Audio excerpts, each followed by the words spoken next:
क्या कभी आपने सोचा है कि भूख, प्यास और सब्र का ये अजीम सफ़र आखिर शुरू कहाँ से हुआ? क्या ये सिर्फ एक इबादत है या एक इनकलाबी हुक्म जो इंसान की रूह को झंझोड़ देता है? एक ऐसा हुक्म जो मक्का की खामोश गलियों से निकलकर मदीना की रियासत तक पहुंचा और फिर पूरी इंसानियत की तकदीर बदल दी।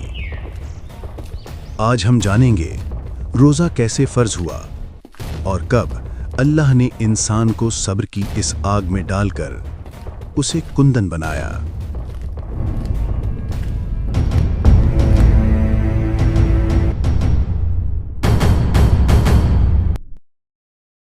रोज़ा इस्लाम का तीसरा सुतून, लेकिन ये हुक्म एक दिन में नहीं आया।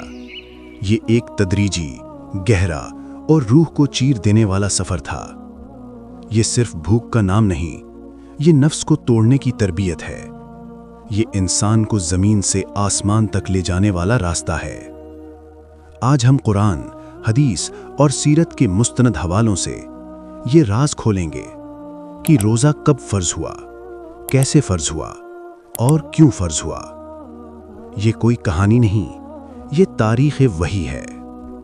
नबी करीम सल्लल्लाहु अलैहि वसल्लम मक्का में थे, दावत जारी थी, लेकिन रोज़े का हुक्म अभी नहीं आया था। सहाबा ईमान ला चुके थे, मगर अभी तरबियत का सफ़र शुरू हो रहा था। कुरान में नमाज आ चुकी थी, ज़कात के अहकाम उतर रहे थे, लेकिन रोज़ा अभी पर्दाए गैब में था। ये वो दौर था जहां अल्लाह अपने बंदों को तैयार कर रहा था एक बहुत बड़े हुक्म के लिए। मदीना, रियासत ईमान की बुनियाद। हिजरत के बाद मदीना में इस्लामी रियासत कायम हुई। यहाँ कानून भी था, निज़ाम भी था और रूहानी तरबियत भी। यहाँ अल्लाह ने फैसला किया कि अब वक्त आ गया है। वक्त आ गया है कि इंसान को भूख, प्यास और ज़ब्त के ज़रिए अल्लाह से जोड़ा जाए। और फिर आसमान से वो आयत नाजिल हुई, या अय्युहल्लज़ीना आमनू कुतिबा अलैकुमुस्सियाम। ये लम्हा इंसानी तारीख का रूहानी इनकलाब था। मदीना की सुबह, अजान की आवाज़, लोग घरों से निकलते हुए। ये रमज़ान का पहला दिन था। सहाबा ने पहली बार अल्लाह के हुक्म पर पूरा दिन भूखा और प्यासा रहने का अहद किया। न कोई बहाना, न कोई नरमी। ये सिर्फ इबादत नहीं थी, ये इताअत की जंग थी।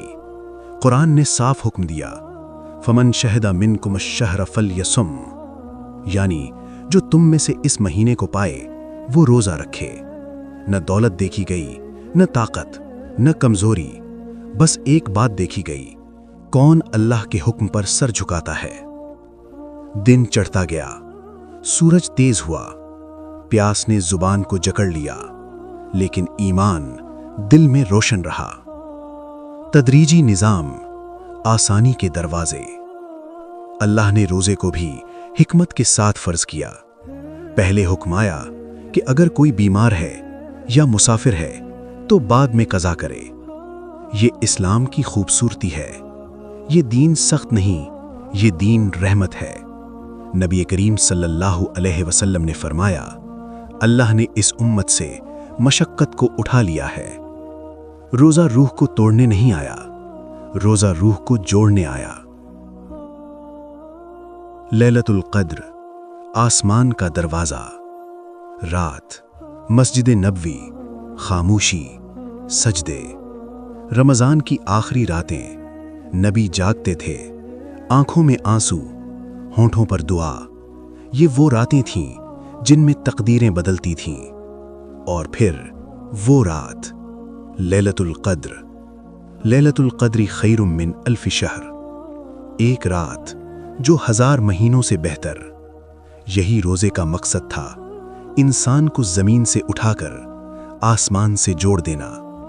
यही वो लम्हा था जहां रूह टूटती है और अल्लाह से जुड़ जाती है। रोज़ा हमें भूखा नहीं करता, रोज़ा हमें बाशऊर बनाता है। ये हमें सिखाता है کہ اصل طاقت کھانے میں نہیں چھوڑنے میں ہے، کہ اصل کامیابی پیٹ بھرنے میں نہیں دل بھرنے میں ہے۔ آج اگر ہم روزہ رکھتے ہیں لیکن جھوٹ نہیں چھوڑتے تو ہم نے روزے کی روح کھو دی۔ آج اگر ہم بھوکے رہتے ہیں لیکن ظلم نہیں چھوڑتے تو ہم نے رمضان کا مقصد بھلا دیا۔ روزہ ہمیں بدلنے آیا ہے۔ اگر رمضان گزر جائے اور ہم نہ بدلیں تو سمجھ لو ہم نے روزہ رکھا لیکن روزے نے ہمیں نہیں رکھا۔